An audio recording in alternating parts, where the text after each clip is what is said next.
Hey les petits potes, c'est quoi? J'espère que vous allez bien. Aujourd'hui on se retrouve enfin pour débuter ce calendrier de l'Avent. J'espère que ce format vous plaira. Donc tous les jours, attendez-vous à retrouver une petite vidéo. Donc d'un format court je pense. Je sais pas encore combien de temps ça durera.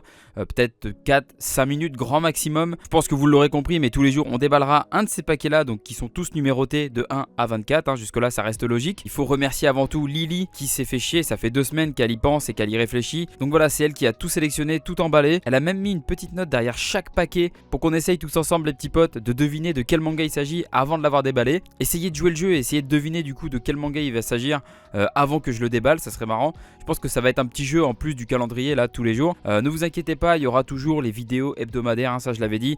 Donc tous les mercredis 17h normalement vous aurez toujours la vidéo habituelle. Et en plus de ça, tous les jours vous aurez ce format là en plus sur la chaîne. Et maintenant que je vous ai fait un peu plus en détail la présentation du concept, on va pouvoir y aller les petits potes avec le 1er décembre.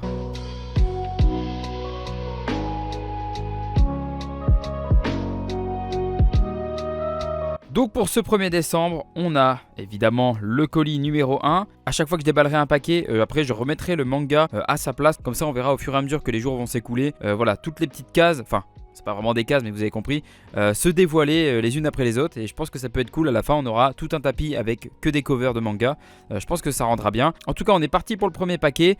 On a une petite note derrière et c'est... Je pense que pour celui-ci, il n'y a pas besoin d'explication, c'est évident. Connaissant Lily, et je sais qu'elle me bassine au moins 1 ou 2 fois par semaine pour que je lise Full Metal, je pense que c'est Full Metal Alchemist vu que c'est sa série préférée. Je pense la connaître maintenant et c'est ce qui ferait le plus sens. Alors après peut-être que je me trompe complètement, mais je pense que pour les plus fidèles d'entre vous, vous auriez dit la même chose.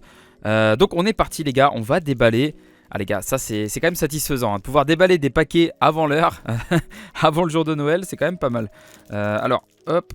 Je vais essayer de pas trop... Bon, après tu me diras, c'est pas très grave. J'espère qu'elle m'en voudra pas si je déchire tout. Et c'est le tome 1 de Full Metal. Alors oui les gars, j'ai dit que c'était que des séries que je n'ai pas lues. Oui, je n'ai jamais lu Full Metal Alchemist et pourtant j'ai l'intégrale.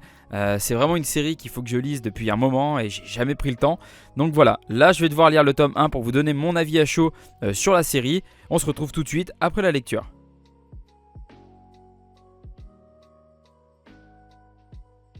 Donc pour vous il ne s'est écoulé que quelques secondes, mais voilà, moi j'ai pris le temps de lire le volume 1 et pour être honnête, j'ai plutôt bien accroché au final. Je pensais que comme beaucoup de gros shonen, ça serait un peu long des fois à se lancer. On est quand même plongé assez vite dans l'univers au final. Si vous ne connaissez pas Full Metal Alchemist, pour vous résumer, on a l'histoire en fait de 2 frères, donc Alphonse et Edward Elric. Ces 2 frères là, en utilisant l'alchimie, ont voulu faire revenir leur mère quand ils étaient plus jeunes. Sauf que l'alchimie a un principe d'équivalence, donc voilà. Donc pour obtenir une chose, il faut en sacrifier un équivalent. Donc en voulant faire revenir leur mère à la vie, malheureusement ça ne va pas fonctionner. Et à cause de ça, Edward va perdre sa jambe et son frère va perdre son corps tout entier. Mais Edward va finalement réussir à sauver Alphonse de la mort en sacrifiant un de ses 2 bras pour enfermer l'âme de son frère en fait dans cette armure. Donc c'est pour ça que son frère n'a plus de corps et est dans une armure, enfin du moins son âme. Donc on va suivre l'histoire de 2 frères qui sont à la recherche de la pierre philosophale qui pourrait leur permettre de récupérer leur corps d'origine. Et franchement dans ce volume 1 c'est quand même assez complet parce qu'on nous présente déjà les antagonistes, enfin je pense que c'est qu'une partie des antagonistes,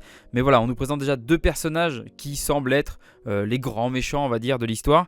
On nous présente les personnages principaux, on commence à nous présenter un peu ce qui est l'armée des alchimistes. Et si Edward est reconnu comme étant le Full Metal Alchemist à la fin du tome 1, voilà, on voit qu'il y a d'autres alchimistes qui ont d'autres surnoms. Par exemple, Roy Mustang qui a le nom de Flame Alchemist. Donc voilà, on sait à peu près qu'il va manipuler le feu ou la flamme, plus précisément. En tout cas, très bonne lecture. J'avais jamais pris le temps de les lire et je suis bien content d'avoir lu ce tome 1. Dites-moi en commentaire si vous avez déjà lu Full Metal, si vous avez apprécié l'œuvre en règle générale.